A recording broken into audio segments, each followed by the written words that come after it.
America के इतिहास में जॉर्ज वाशिंगटन का एक बहुत बड़ा रोल रहा, बहुत बड़ी भूमिका रही। वो सीनेट के लिए, सदन के लिए जा रहे थे, संसद भवन में जैसे जाते हैं ना, तो रास्ते में उन्होंने, जो घोड़ा गाड़ी में बैठे हुए थे, तो सामने देखा कि एक कीचड़ से भरा हुआ सरोवर है जिसमें एक जानवर का बच्चा, और वो भी सूअर, कितना गंदा जीव है, शुकर, उसको फंसा हुआ देखा और वो तड़फ रहा है। उन्होंने अपने वाहन को रुकवाया और गए और जाकर उस कीचड़ में घुस गए, जानवर के बच्चे को बाहर निकाला और वो उछल के भागा और इनके शरीर पर कीचड़ लग गया। तो ये ऐसी हालत में सदन के लिए पहुंच गए, कपड़ों पर छींटे लगे हुए कीचड़ के। अब लोग जो है इनको देख के बोले, कोई घटना घट गई, कुछ हो गया क्या? बोले घटना घट गई थी लेकिन ठीक हो गया। आपके साथ कोई दुर्घटना हुई? बोले जो कुछ हुआ वो ठीक हो गया। सबने पूछा क्या हुआ था? बोले एक जानवर फंसा हुआ था कीचड़ में, उसको निकालने में कीचड़ लग गया। सबने कहा आप बड़े दयालु हैं, किसी ने कहा आपके अंदर तो बहुत लोग, सबके जीव मात्र के प्रति सहानुभूति है, आप तो बहुत ऊंचे इंसान हैं। किसी ने कहा आपने बहुत बड़ा एहसान किया उस जीव पर। बोले नहीं नहीं भाई, मैंने कुछ भी नहीं किया। किया तो है, आप मानते नहीं। बोले मैंने उस जीव पर एहसान नहीं किया। फिर किस पर किया? खुद पर। खुद पर कैसे? बोले उसे तड़पता देखकर मेरे दिल में इतना तेज दर्द उठा था कि वो बर्दाश्त नहीं हो पा रहा था। आखिर मैंने उसको बाहर निकाला कीचड़ से, तो मेरे अंदर का दर्द दूर हुआ। इसलिए एहसान खुद पर किया है भाई, उस पर एहसान नहीं किया। बस वो स्थिति कि किसी की पीड़ा आपको बेचैन कर दे, यही तो करुणा है। भगवान ने आगे इसी को कहा, मित्रता का भाव और करुणा का भाव। आपको किसी के प्रति इतनी करुणा जाग जाए कि उसके आंसू आपके आंसू हो जाए। दर्द तेरा हो या मेरा हो, दर्द की भाषा एक ही है। दुख तेरा हो या मेरा हो, दुख की परिभाषा एक ही है। दिल महसूस करता हो ना। जब आप ऐसे लोगों को दुनिया में देखते हैं कि जिनको दूसरों के आंसू की कद्र हो, दूसरे की पीड़ा अपनी पीड़ा लगती हो, तो ऐसा लगता है कि ऐसे लोगों की ही इस धरती पर जरूरत है। क्योंकि पूरी धरती पर आप देखते ना, लोग इतने निर्दयी हो गए हैं। दूसरे को रुलाने में मजा आता है लोगों को, दूसरों को तंग करने में मजा आता है, दूसरों को का हक छीन कर उनको लगता है हमने अच्छा कर दिया। आप सीधे सीधे गाड़ी चलाते हुए जा रहे हैं, आपके सामने जिग जैग करते हुए लोग आएंगे, आपके रास्ते को काटते हुए जाएंगे। आपके घर के सामने गाड़ी ऐसी खड़ी कर देंगे, जो आपका अधिकार है ना चलने फिरने का, उसे खत्म कर देंगे, दूसरे लोग ना निकल सके। मूर्खता में जाकर गाड़ी ऐसे ढंग से लगाएं। ये सारी हिंसा ही तो है, आपका अधिकार छीनने की कोशिश। सिर्फ मैं ही दुनिया में जीता हूं, बाकी का कोई परवाह नहीं है। देखिए, प्यार वही तो होता है जिसमें हम दूसरे के प्रति इतने संवेदनशील हो जाते हैं कि हम उसकी परवाह करते हैं, केयर करते हैं। जब आप किसी की केयर करते हैं ना, तब पता चलता है ना कि आपके अंदर प्यार है। किसी को तारीफ कर देने से बात नहीं बनेगी, उसकी केयर भी तो करो ना, उसकी परवाह भी करो कि मुझे तुम्हारी परवाह है। तुम कैसे रह रहे होगे, तुम कैसे जी रहे होगे, तुम्हारे साथ क्या घट रहा होगा। मुंशी प्रेमचंद ने कहानी लिखी थी ना, सार सुनाता हूं आपको। वो छोटा सा एक बच्चा जो अपनी माँ से झगड़ा करके मेले में गया था, मेला देखने के लिए। और मेला देखने के लिए गया तो मां से उसने 2 आने लिए थे। 6 पैसे का एक आना होता था उस समय, 12 पैसे के 2 आने, उसकी बड़ी वैल्यू होती थी उस समय। 2 आने लेकर गया, मां ने भी अपनी चुन्नी में बंधे हुए वो सिक्के निकाल के दिए थे उस बच्चे को। पता नहीं कहां से कैसे जुगाड़ किया होगा, अपने बच्चे के लिए बचा के रखे होंगे। औरों के बच्चे जाते थे, अमीरों के बच्चे जाते थे, गरीब का बच्चा भी मेला देख कर आए तो 2 सिक्के दे दिए। अब वो गया बच्चा और पूरा मेला देख कर आया और वहां से एक अखबार में लपेट के कुछ लेकर आया मां के पास। मां पूछती है, क्या लेकर आए हो, क्या खरीदा तुमने पैसे का? तो उसके पास एक चिमटा था। तो मां कहती, ये क्या है? बोले, मां जब तू खाना बनाती है ना चूल्हे में, तो कितनी बार तेरे हाथ जल जाते हैं, तेरे हाथ के छाले मैंने देखे हैं, ये लेकर आया हूं तेरे लिए।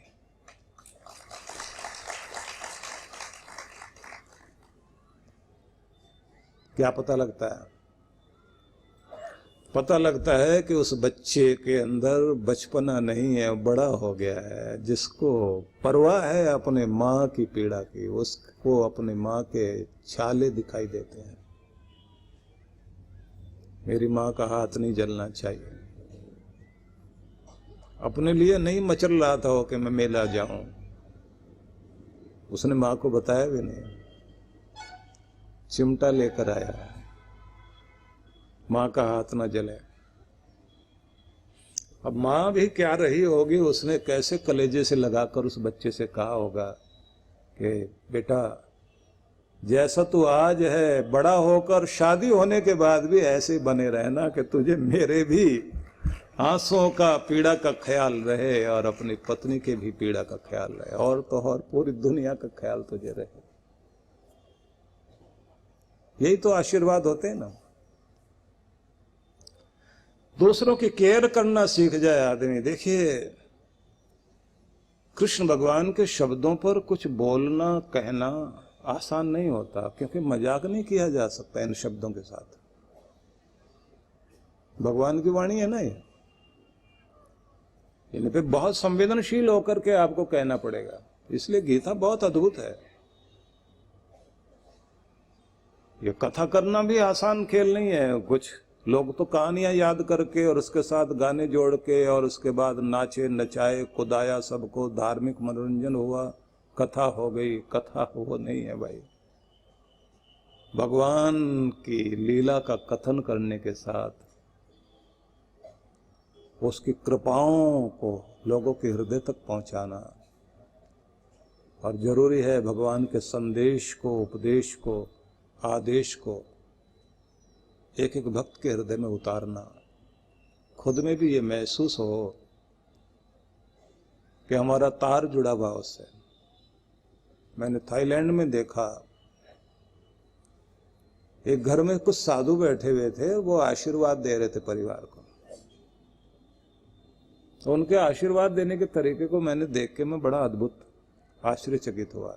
पीछे बुद्ध की मूर्ति रखी हुई, उसके हाथ में एक धागा बंधा हुआ, और उस धागे को सब साधु लोग छूकर और ऐसे हाथ करके उस घर के लिए मंगल कामना कर रहे हैं कि आशीर्वाद देने वाला तो वो है, हम लोग तो माध्यम बन गए। हम आशीर्वाद देने का अधिकार हमारे पास कहाँ है? हमारे भगवान का आशीर्वाद तुम्हारे तक पहुंचा रहे हैं कि तुम्हारा कल्याण है। इसलिए तार जोड़ना पड़ता पहले कि तुम कहलवाओ मैं कहूं, तुम बुलवाओ मैं बोलूं, तुम बताओ मैं आगे सुनाऊं। मुझे अपना उपकरण बनाओ कि मैं तुम्हारे स्वर अपनी आवाज के साथ दुनिया तक पहुंचा सकूं। तो यहां ये शब्द जो कहे भगवान ने कि सबके प्रति बैर नहीं, प्रेम का भाव, और वो प्रेम तुम्हारा मित्रता में बदल जाए, और तुम्हारी वो मित्रता, वही प्रेम कहीं मैत्री में बदले तो कहीं वो दया में बदल जाए। प्रेम ही तो है आदमी का, वो दया में बदल जाता है तो वही सहयोग में भी बदलता है। सहयोग में बदला हुआ आपका प्रेम एहसान जताता नहीं, किसी के लिए कुछ कर देना फिर एहसान जताने का मतलब नहीं होता। और मानने वाले को ऐसा मानना चाहिए कि ऐसा लगे कि इसने जो कुछ मेरे लिए किया वो कम नहीं है। हिंदी साहित्य के एक बहुत महान कवि हुए हैं हरिओध। हरिओध के जीवन में एक घटना घटी कि उन्हें मुश्किल समय में किसी एक मित्र से 5 रुपए उधार लेने पड़े। अब समझ लीजिए 5 रुपए की क्या वैल्यू होती थी उस समय। अब तो 10 रुपए भी भिखारी नहीं लेना चाहता, वो भी कहता आगे चल, नहीं तो ये रुपया देना तो रुपया तो मेरे से ले जा। वैल्यू नहीं रही ना रुपए की। वो 5 रुपए जो है उधार लिए थे। और कमाल ये हो गया कि जब उनके पास पैसे आ गए, वो हर महीने 5 रुपए का मनी ऑर्डर करते थे अपने दोस्त के पास। और साल भर तक मनी ऑर्डर करते रहे, 60 रुपए भेज दिए। दोस्त मिला, उसने कहा 5 दिए थे मैंने, 5 ही वापस करने थे, आप अजीब भुलक्कड़ आदमी हो, 12 बार 5-5 रुपए भेज दिए, 60 आ गए तुम्हारे मेरे पास, वापस करूं? बोले दोस्त जिस समय मुझे जरूरत थी ना, तुम्हारे 5 रुपए 5 करोड़ से भी ज्यादा कीमती थे। अब हर बार वो तारीख जब याद आती ना, जब मैं उस मुश्किल में था, वो तारीख जैसे याद आती है तो उस समय वो 5 रुपए निकाल कर मैं भेज देता हूं, तुम्हें याद करता हूं और कहता हूं तुम्हारा बदला ये 60 देने के बाद भी नहीं चुका सकता हूं, क्योंकि सब ने मना कर दिया था, सब लोगों का रंग ढंग कुछ और था, और तुमने जिस तरह से जिस भाव से दिया था वो भाव आज भी मेरे हृदय में लिखा हुआ है कि तुमने जो कुछ किया उसका बार बार भी मैं देता रहूं तो बदला नहीं चुकाया जा सकता।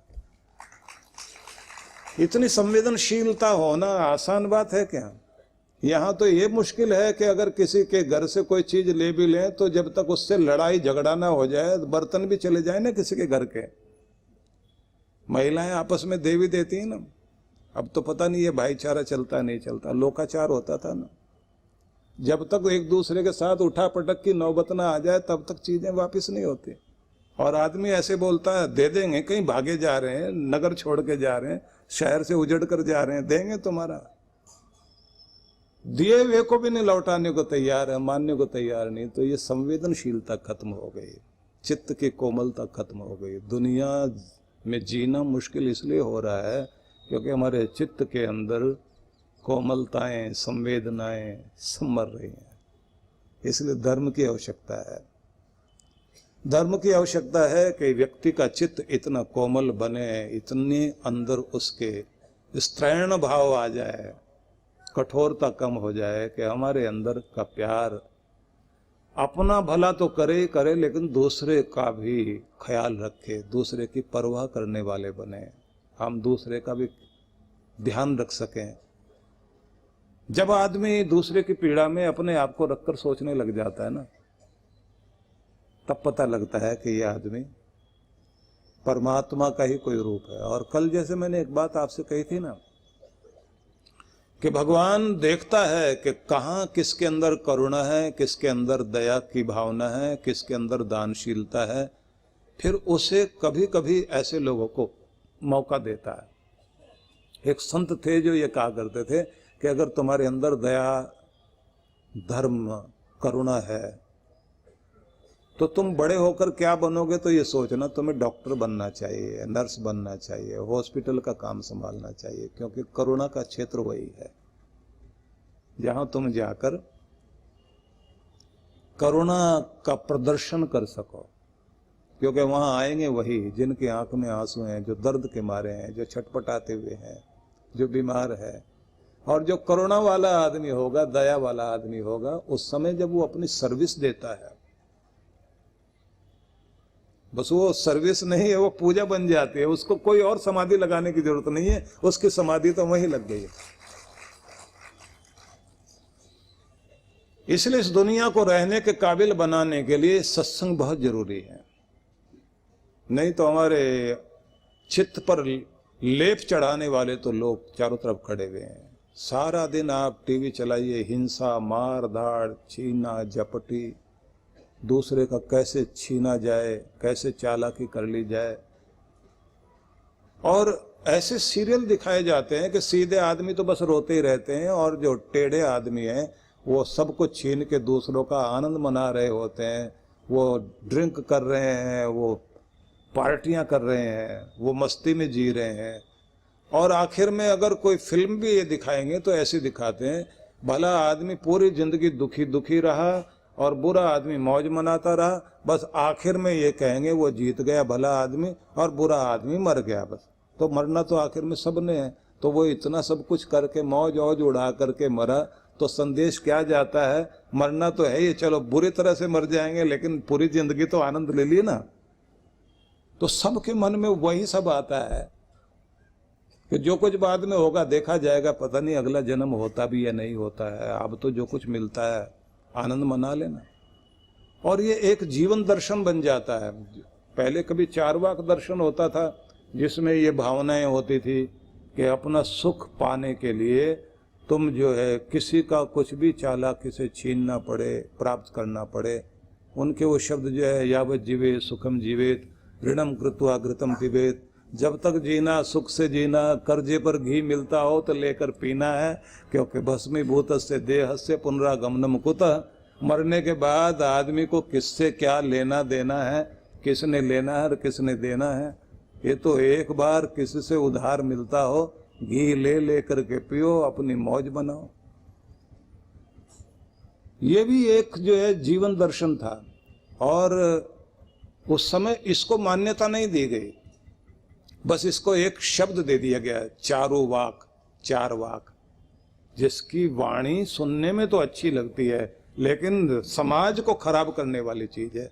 ऐसे एक व्यक्ति के दर्शन को, उसकी फिलॉसफी को किताब में तो लिख दिया गया, लेकिन भारत ने मान्यता नहीं दी, कोने में रख दिया उस ग्रंथ को कि भाई हमारी मान्यता नहीं है, ये हम नहीं मानते ऐसी चीज को।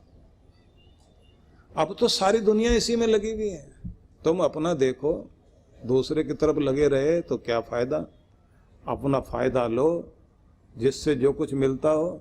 और कुछ लोगों ने शब्द बना रखे हैं, हरकत में ही बरकत है, कुछ ना कुछ हरकत करते रहो,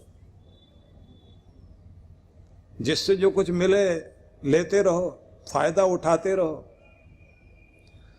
तो सारे में फिर वहीं उसी शब्द को कहते हुए मैं आगे बढ़ना चाहता हूं कि समाज को भी ऐसे करुणावान, मैत्री भाव वाले और प्रेम वाले लोगों की आवश्यकता है, जिससे ये दुनिया रहने के काबिल बने, घरों में प्यार आए, जिंदगी में प्यार आए। कृष्ण भगवान ने एक शब्द का प्रयोग और किया, ये शब्द भी बहुत ही अद्भुत शब्द है, निर्ममो निरहंकार।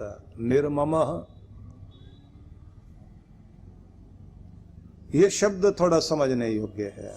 निर्मम का मतलब निर्दयी नहीं है, यहाँ निर्मम का मतलब है मेरा नहीं है। ऐसी भावना बनाकर चलना, जीने के लिए ऐसी भावना बनाना। मतलब सब कुछ परमात्मा का है, हम न साथ लाए थे और न साथ ले जाएंगे, यहीं से मिला था और यहीं के लिए मिला था, इसे जोड़ लेना साथ में। ना हम साथ लाए थे, न साथ ले जाएंगे, यहीं से सब कुछ मिला था और सब कुछ यहीं के लिए मिला था। ठीक है, इतना याद हो गया तो फिर उसमें आसक्ति कैसी, क्योंकि जो भी कुछ मिला था छोड़ने के लिए मिला था, उपयोग करने के लिए मिला था, अकड़ने के लिए नहीं मिला था, जकड़ने के लिए भी नहीं मिला था, देने के लिए मिला था और आनंद लेने के लिए मिला था और अगली पीढ़ी की जिंदगी आसान करने के लिए मिला था और इस दुनिया के रहने वाले लोगों के लिए भी कल्याण करने के लिए मिला था। ठीक है, याद रह जाएगा। तो इसका इस तरह से उपयोग करना आ गया तो फिर आपको जीना आ गया। कृष्ण भगवान ने कितना सुंदर महत्वपूर्ण शब्द कहा है। यहां अगर बड़ा आनंद आता है कि जब इस शब्द में अटकते हैं ना,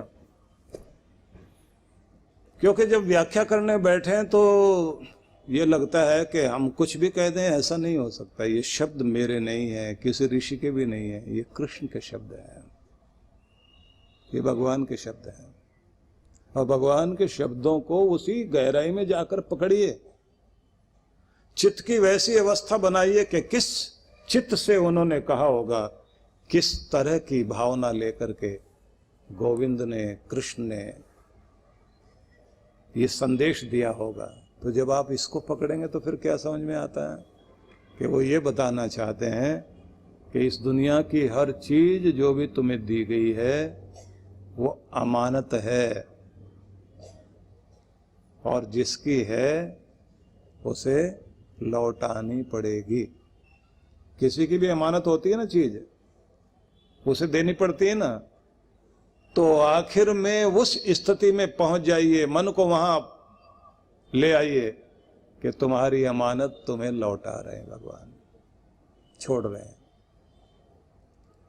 किसको देना है भगवान बता दो। तो भगवान क्या कहते हैं, जिन्होंने लेना है ना वो बैठे तुम्हारे घर में, अपने आप ले लेंगे, तुम तो बस छोड़ने वाले बनो।